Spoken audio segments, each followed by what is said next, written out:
So we tend to think of special needs and gifted as opposites. One needs a lot of support, and the other, they can take care of themselves, right? Even the word gifted implies special. Why would they need anything more? But what if I told you that kids who fall into the category of gifted face even more challenges than kids who don't? My son, when he was 2, taught himself to read. When he was 4, taught himself multiplication. By the time he was 6, he knew more about astronomy than I will ever know. Great, right? But at the same time, he couldn't stand to wear hats on his head, and he couldn't stand to be in loud noises, and he couldn't stand to go outside because the wind on his face was too much. I thought it was kind of funny, but didn't know what else to do about it, didn't know what to do about it until we started having problems, until he started having a lot of problems at school. You see, he was at a religious school, and we were told that when the kids were saying the prayers, he would put his hands over his ears. And we were told that's not okay. In fact, he started getting into trouble. He started getting into a lot of trouble. But we didn't realize that it was related. Not at that point. See, it turns out that kids who process information at high speeds also tend to process sensory information at high speeds. They'll hear things louder than most. They'll feel things on their skin more intensely. They can feel emotions super intensely, and they can feel an intense desire to jump and move about. These are the kids that need to cut the tags out of the back of their shirts or can't wear socks with seams on them. It's also related to asthma and allergies. So, you know that image we have of the nerdy kid with the inhaler? Turns out there's a reason for it. So, Kazimierz Dabrowski, he studied this population, and he found that he divided into 5 categories. So psychomotor, sensual, imaginational, intellectual, and emotional. So these kids, they're feeling things really intensely, and sometimes in order to slow down the bombardment of data coming their way, they can move slowly or try to process things more slowly and seem like they're just not getting it as much. But the opposite is actually the truth. So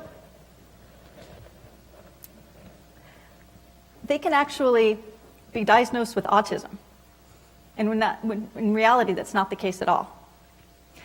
An interesting thing about these kids as well, we tend to think of gifted as kids being good at everything across the board, right? If you're gifted, you're strong all around.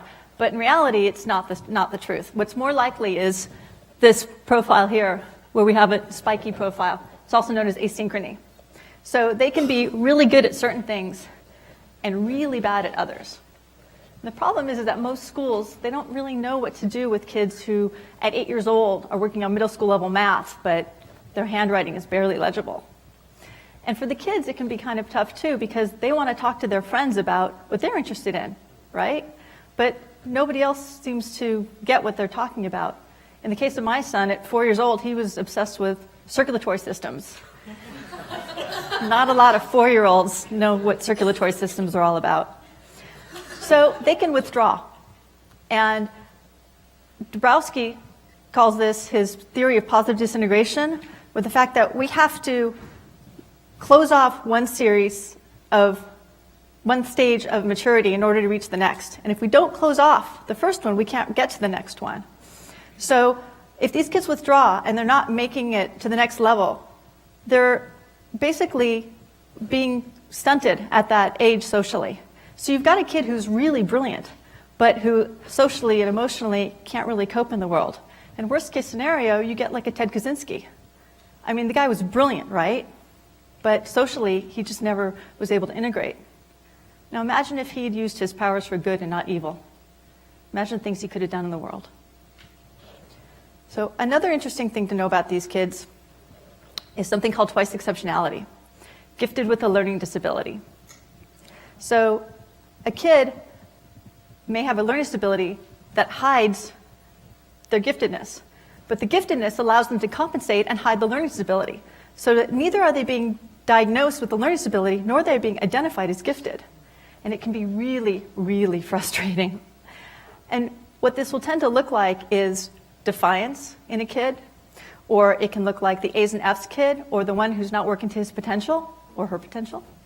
And it can look like a kid who is doing really well and then all of a sudden starts not doing well when the method of or delivery of the lessons are changed. So imagine you yourselves. Imagine if you're in a classroom and you're stuck doing kindergarten level work day after day after day. You would get pretty frustrated too after a while, wouldn't you? So these kids can be pretty bad troublemakers. Think about it, if they take all that power and they're putting it towards troublemaking. You've got Ferris Buellers all over the place, right? So the good news is that there are resources. And this is just the tip of the iceberg. There's actually a bunch more. We've been looking at special needs as one end of the curve. And really, we need to look at both ends of the curve, because both ends need extra support.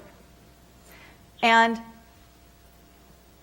if you're out there and you see your kid or your neighbor's kid or the kid you're teaching acting up, ask yourself, are they acting up because they don't know the material, or is that they've already mastered the material and they're so bored out of their minds that they just need something to keep themselves occupied? And if you see a kid struggling with something, ask yourselves, are they struggling because they can't get the concepts, or are they struggling because they need a little more time? Because something is standing in their way. Thank you.